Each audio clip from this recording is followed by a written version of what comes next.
Vamos a comenzar. A finales del siglo I, ¿no? Esta persona que usted ve aquí se llama Clemente de Roma. Clemente de Roma es uno de los obispos que estaban establecidos a finales del siglo I dentro de lo que es el cristianismo primitivo. De Clemente se conoce una gran obra que elaboró él, más o menos entre el año 98 y 99, que por cierto, también hace unas 3 semanas le dediqué una clase a esa obra, que se llama La Carta de Clemente a los Romanos. En esa carta de Clemente a los Romanos podemos ver a un Clemente que de manera frecuente dentro de la carta cita el Antiguo Testamento. Cita el Antiguo Testamento de manera muy frecuente, ¿verdad? ¿Y por qué lo hace Clemente? ¿Por qué Clemente busca citar de manera frecuente el Antiguo Testamento? Porque recordemos que para esta época todavía el Nuevo Testamento no había sido elaborado. Entonces, al no haber un Nuevo Testamento, al no haber una colección de escritos recogidos que estaban todavía todos dispersos y otros todavía no se habían elaborado, entonces, ¿qué hace Clemente de Roma como también otros obispos? Utilizar el Antiguo Testamento para elaborar su material. Entonces, a medida que él va tomando información de Génesis o cualquier material del Antiguo Testamento, él lo va soportando. O sea, el material de soporte, ¿no?, escritural es el Antiguo Testamento para los obispos. Entonces, el cristianismo primitivo recurría de manera frecuente a la reinterpretación textual de la Septuaginta para hablar de Jesús, ya la llamada tradición oral. Entonces, cuando se iban a referir a Jesús, mencionaban a los apóstoles. Bueno, porque los apóstoles nos dijeron esto y aquello acerca de Jesús, y se habla también un poco más adelante acerca de unos dichos de Jesús que se recogieron también por allí, y eso era prácticamente las fuentes principales con las cuales los apóstoles y los obispos, mejor dicho, consultaban. ¿Okay? Esto es a finales del siglo I. Luego comienzan a surgir los escritos del Nuevo Testamento. Si bien, y esto es muy importante mencionarlo, las cartas de Pablo ya existían, todavía no habían sido expandidas de forma universal. Cada carta se encontraba en la localidad a quien Pablo en algún momento le había escrito. Posiblemente Primera de Corintios, que es la que más se menciona. De hecho, en el caso de Clemente, en su carta a los Corintios también la menciona. Posiblemente que Clemente la conozca, no tenemos certeza de eso, al igual que la carta de los Romanos. También la haya conocido uno que otro obispo, o la haya podido tener la haya podido tener también como una copia de esa carta, ¿no? No hay certeza de eso. Pero lo que sí hay certeza es que para el siglo II, más o menos para esta época, entre el año 120 y 132, se elabora un documento, una obra cristiana que hoy para nosotros no es un documento canónico, pero en alguna época, en el siglo IV, sí lo llegó a ser, que es la llamada Epístola de Bernabé. Y hay algo interesante, Carla, que se encuentra en esta epístola, llamada la de Bernabé. En la sección capítulo 9, de versículos 7 al 9, fíjate lo que dice. Esta es una obra del siglo II, te estoy diciendo. Fíjate lo que dice esta obra, Epístola de Bernabé. Dice así: así pues, hijos del amor, aprended copiosamente acerca de todo esto.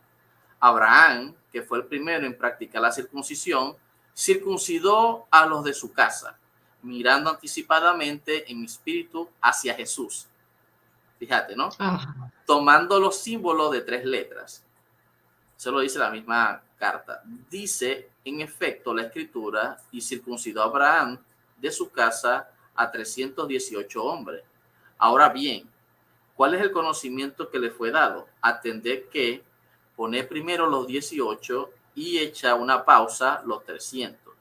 El 18 se compone de la letra I, que en griego sería la iota, que vale 10. O sea, que ese sería el número o el peso numérico que se le asigna a esa letra griega.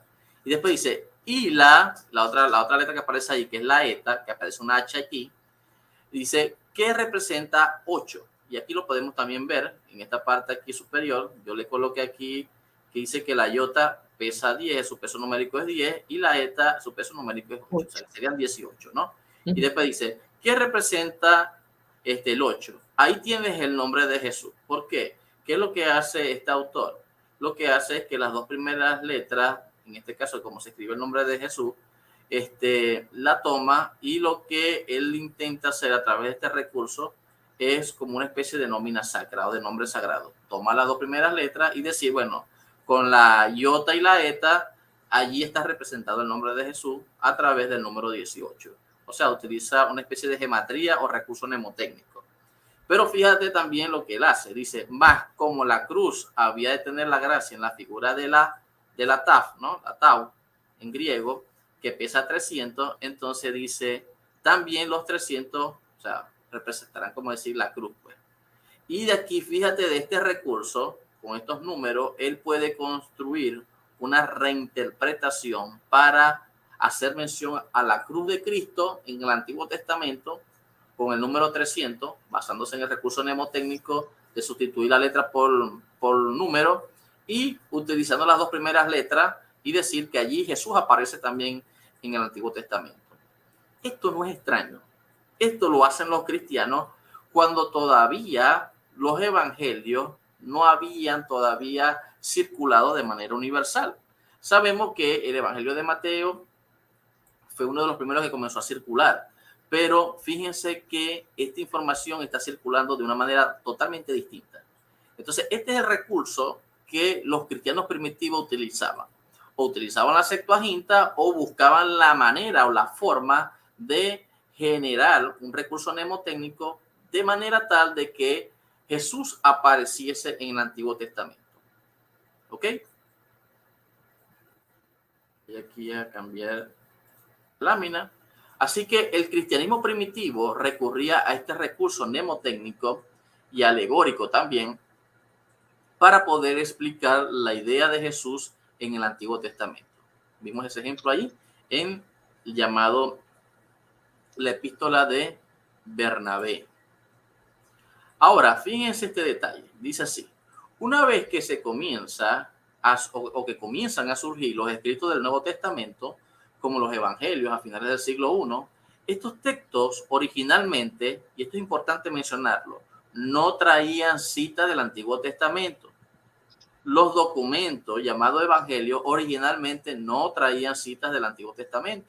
Alguien me pudiese decir, bueno, ajá, y la cita que aparece de Isaías 7:14. Bueno, originalmente esa cita no aparecía, porque se sabe que el capítulo 1 de Mateo es un capítulo que se agregó posteriormente. Así que las citas que nosotros hoy en día podemos leer del Antiguo Testamento, cuando se dice, bueno, y aquí se cumplió lo que había dicho tal profeta, originalmente eso no estaba. Originalmente no estaba. ¿Ok? O que diga, por ejemplo, y aquí se cumplió la profecía para Jesús, etcétera. Eso originalmente no aparecía. Así que los documentos llamados evangelios, por hablar acerca de ellos, no traían eso. Ahora, ¿por qué luego se insertan? Aquí hay que hacerse esa pregunta. Entonces, estos textos originalmente no traían cita al Antiguo Testamento, sino que posteriormente se le fueron insertando entre los años 135, más o menos 130, 135, como hasta el 180 podemos observar este tipo de información que se le iban agregando. Estas inserciones ocurren en casi todos los escritos del Nuevo Testamento. Hay escritos, sí es cierto, que no hay citas del Antiguo Testamento, pero, por ejemplo, mencionando los evangelios, los 4 que nosotros conocemos canónicos, los 4 tienen ese tipo de referencia. Entonces dice, casi todos los escritos del Nuevo Testamento que se elaboraron durante esas épocas, hasta en las llamadas cartas paulinas, podemos también observar ese tema que se le fueron insertando citas del Antiguo Testamento. Ahora, ¿por qué ocurrió eso? Porque eso es una respuesta en contra de las comunidades marcionitas, en especial a Marción. Porque recordemos que Marción era uno de los que decía que en el Antiguo Testamento no estaba Jesús, no estaba Cristo. Yo creo que Marción, desde el punto de vista de interpretación filológica, hoy en día todo el mundo lo hubiese aplaudido desde las ciencias bíblicas. Porque él sí estaba bien claro adelantado para su época. Antiguo Testamento. ¿Ah? Era un hombre adelantado a su época. Yo te iba a preguntar, Javi, cuando estabas viendo la lámina sobre el Evangelio de Bernabé, cuando Bernabé entonces presenta esta postura de que la tabla es la cruz en el Antiguo Testamento, la cruz de Cristo, entonces habían grupos que estaban en contra de lo que él estaba diciendo. Sí, por supuesto, por supuesto. Hay grupos que, de hecho, el texto de la epístola de Bernabé es un texto antijudío, o sea, ante las comunidades judías. ¿Entendés? O sea, es un texto apologético hacia ese tipo de comunidades. De hecho, tiene un sentimiento bastante antijudío en ese sentido. Y el autor de esa obra, claro. Sabemos que originalmente esa obra no se llama Bernabé. Bernabé es un nombre que se le asignó a ese documento, ¿no? Igual que los evangelios canónicos. Sí, es una pseudoepigrafía el tema del título del autor. Entonces, ahora, ¿pero por qué ocurre esto? El tema de agregarle citas al Antiguo Testamento. Bueno, por Marción. Porque Marción era uno de los que decía, en el Antiguo Testamento no está Cristo. Cristo solamente se le ha revelado a Pablo. O sea que si usted quiere conseguir a Cristo, realmente tiene que recurrir a las cartas paulinas. Porque a quien se le reveló Cristo fue a Pablo, y a ningún profeta, ni a ningún padre ¿cómo se llama? Ninguno de los patriarcas, nadie de eso se le había revelado a Cristo, ni a Moisés, ni ninguno de esos. El único que se le revela es a Pablo. Entonces Marción tenía esa diferencia con los obispos apostólicos que decían todo lo contrario, como lo acabamos ahorita de mencionar. Por esas razones, podemos ver hoy en día la diferencia entre los textos que se han reconstruido de Marción, como las 10 cartas paulinas y el evangelio que se conoce luego como el evangelio de Lucas, cuando lo comparamos con el evangelio canónico. O sea, hoy en día ya nosotros podemos hacer ese tipo de comparaciones y ver la diferencia en cuanto al material. Y podemos ver que en el evangelio de Marción esos textos, esas citas no están, y en cambio en las canónicos sí están.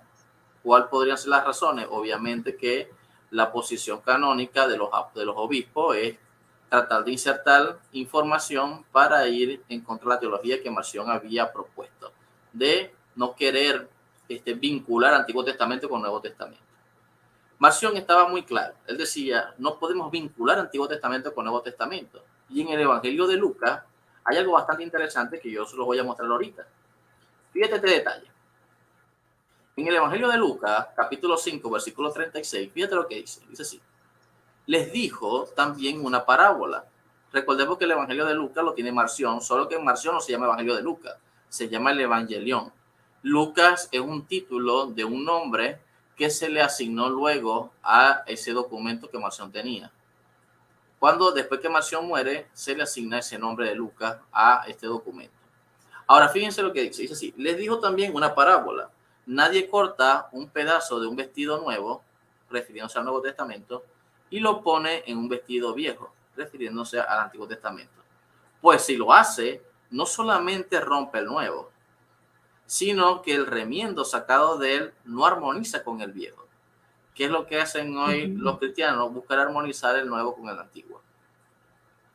Entonces, por eso es que hoy la Biblia es esa de armonizaciones que te llevan una cita del Nuevo Testamento al Antiguo Testamento, porque están buscando de que ambos testamentos de alguna u otra manera armonicen, tengan sentido. Cosas que eso tiene sentido. Dice, y nadie echa vino nuevo en odres viejos. De otra manera, el vino nuevo romperá los odres y se derramará. Aquí estoy utilizando varias parábolas. Después dice, y los odres se perderán. Mas el vino nuevo, el odre nuevo se ha de echar, y lo uno y lo otro se conservan. Pero aquí hay algo bastante interesante que podemos ver en este texto. El capítulo 39, el versículo 39 del capítulo 5, fíjese lo que dice. En las versiones modernas de la Biblia. Dice, y ninguno que beba del añejo, o sea, del viejo, refiriéndose al Antiguo Testamento, quiere luego el nuevo. O sea, no les gusta el Nuevo Testamento, porque ya están acostumbrados a reinterpretar el texto con el Antiguo Testamento.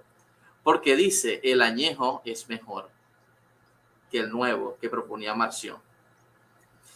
Este versículo 39 está añadido. Originalmente este texto no aparece en el Lucas marcionita. Y casualmente tenemos un testigo que también representa la ausencia de este versículo. ¿Cuál es ese testigo? Es este manuscrito que usted ve aquí en la parte superior, que se llama Besa. Besa, que es un texto occidental, que aquí le dejé el manuscrito. Fíjense que dice, versículo 38 comienza aquí y termina aquí. Y luego se pasa al capítulo 6. O sea, el versículo 39 en Besa no está. ¿Cómo terminaría entonces el texto en Besa? Más el vino nuevo y odres nuevos se ha de echar, y lo nuevo y lo otro se conserva. O sea que el tema del añejo, que es mejor que el nuevo, no aparece en Besa. Porque ¿qué es lo que está tratando de hacer la comunidad que va en contra de Marción? Decir que el Antiguo Testamento es mejor que el Nuevo Testamento. Que está proponiendo Marción, porque recordemos que el que propone el Nuevo Testamento originalmente es Marción, no los obispos apostólicos, que siguen la tradición apostólica. Ellos no proponen el Nuevo Testamento. Pero ellos, para ir en contra de Marción, dicen, no, el Antiguo Testamento es mejor que lo que tú estás proponiendo. Entonces, aquí tenemos una evidencia, ¿no? De ese rastro de cómo había esa disputa en cuanto al texto y que no todos los textos tenían la misma información. Otra información importante, que es la que nos interesa a nosotros rápidamente atacar, y por eso quería primeramente explicar algunas cosas para estar dentro del contexto, es el tema del capítulo 24-44, ¿no? El que tiene usted aquí en el lado izquierdo es la versión que nosotros conocemos el día de hoy, que dice, y les dijo, estas son las palabras que os hablé estando aún con vosotros, que era necesario que se cumpliese todo lo que está escrito en la ley de Moisés, en los profetas y en los salmos. Ahora, ¿por qué ellos colocan esta cita que no debió haber estado originalmente? Porque es una respuesta antimarcionista para decir que el Antiguo Testamento tenía validez en el Nuevo Testamento. Pero Marción se los dijo, no armoniza. O sea, no busquen armonizar, buscar a Jesús, que se está cumpliendo la profecía de Jesús en el Antiguo Testamento, por eso no armoniza. Después dice, entonces les abrió el entendimiento para que se cumpliese las escrituras. Y les dijo, así está escrito, y así fue necesario que el Cristo padeciese y resucitase de los muertos al tercer día, y que se predicase en su nombre el arrepentimiento y el perdón de pecados en todas las naciones, comenzando desde Jerusalén. Voy a detenerme aquí. Yo quiero ahora leer la versión de Marción en relación a este texto, desde el 44 al 47. Fíjate cómo lo dice la versión de Marción. Dice así, y les dijo, estas son las palabras que os he hablado, estando aún con vosotros, que era necesario. El versículo 24-44 está omitido hasta el 46. Y fíjense cómo pasa del 44 al 46b. Y tiene bastante sentido en la manera como se lee con el texto marcionita, porque vamos a leerlo nuevamente. Dice así. Y les dijo, estas son las palabras que os hablé, estando aún con vosotros, que era necesario que el Cristo padeciese y resucitase de los muertos al tercer día, y que se predicase en su nombre el arrepentimiento y el perdón de los pecados en todas las naciones, comenzando desde Jerusalén. Y aquí termina la versión original de Lucas. En cambio, en la versión canónica que se expandió posteriormente, agregaron el versículo 48 hasta el 51. Pero ese 48 hasta el 51, 53, que habla acerca hasta el versículo 53, tiene un problema gigante. Cuando comenzaron a agregarle material que no estaban originalmente. ¿Cuál es el problema? Bueno, voy a mencionar rápidamente dos. Uno es el que aparece en el versículo 50 en el capítulo 24. Ese problema que aparece aquí, ya lo voy a explicar, es este. Dice, y lo sacó fuera hasta Betania y alzando sus manos los bendijo. Si esto es cierto, lo que dice Lucas 24:50, y fue Lucas quien lo escribió directamente en su versión original, esto contradeciría la hipótesis de plantear de que Lucas y Hechos son obras de un mismo autor, porque en Hechos dice todo lo contrario. En Hechos dice que ellos no estaban en Betania, sino que estaban en Jerusalén.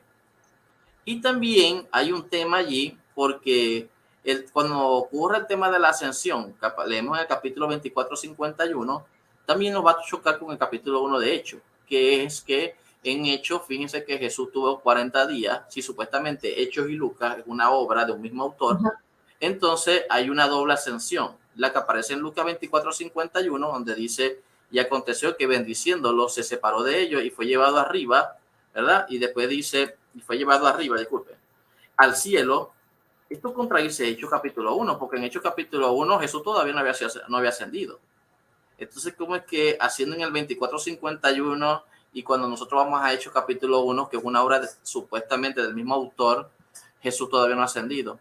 También otro tema, en el 24:51 Jesús solamente ha pasado con los discípulos no más de 48 horas. O sea, desde que resucitó, los acompañó, los vio, los saludó, todo ese tema, no más de 48 horas pasó Jesús con sus discípulos. Hay un problema gigante. En Hechos capítulo 1, Jesús se dice claramente que él compartió con los discípulos después de la resurrección 40 días. Entonces, esto vuelve nuevamente a ocasionar un problema con los agregados que se le han hecho a Lucas posteriormente. De manera tal de que cuando nosotros vemos este tipo de información que contradice la tradición, hasta la misma tradición de ellos, en donde se sostienen de que Hechos y Lucas son obras de un mismo autor, entonces queda en evidencia de que o son obras de un mismo autor, contradiciéndose el autor dos veces, tanto en su final como en el inicio de Hechos, o esto lo han agregado sin todavía haber pensado de que el autor de Hechos, que estamos seguros hoy en día que no es el mismo de Lucas, haya colocado algo distinto. Entonces, esto es lo que sucede solamente por el simple capricho de los obispos del siglo II en querer ir en contra de los marcionitas a la hora de ir agregando material solamente para contradecir la teología marcionita, pero no se han percatado ellos, obviamente, de todo este tipo de conflictos que hay entre los propios textos. Esto es lo que ocasiona cuando comienzan a agregar texto, solamente para decir, vamos en contra de ti, Marción. O sea, te vamos a demostrar todo lo contrario, pero cuando vas a después a querer sostener de que Lucas y Hechos son obras de un mismo autor, vas a decir, bueno, pero ¿cómo vas a explicar entonces la doble ascensión? La ascensión que ocurre al final de Lucas y después la que ocurre al inicio de Hechos. Son dos ascensiones completamente distintas. De hecho, en el de Lucas no aparecen los dos hombres vestidos de blanco que sí aparecen en Hechos. O sea, hay una serie de detalles que no las voy a mencionar aquí, pero más sí las voy a mencionar en el curso que voy a iniciar a partir de esta semana, la próxima semana, el día viernes, en donde los dos documentos son incompatibles en todos los sentidos, así como son incompatibles los materiales que hay en Hechos de los Apóstoles con las que hay en las cartas paulinas, etcétera. Así que bueno, esto es lo que ha llevado hoy a las ciencias bíblicas a identificar toda esta cantidad de agregados y problemas dentro de los mismos textos que nosotros nos han llegado. Tenemos un texto que es lo que está buscando, el de Lucas canónico, ir en una respuesta apologética ante Marción, y tenemos un texto de Marción mucho más breve, mucho más corto y mucho más claro, que dice lo que tiene que decir, sin mucha explicación, sin mucho conflicto dentro del material. Eso es prácticamente lo que quería explicarte en relación al texto de Lucas capítulo 24:44. O sea, ese es un documento o un texto completamente añadido. Gracias, Javier.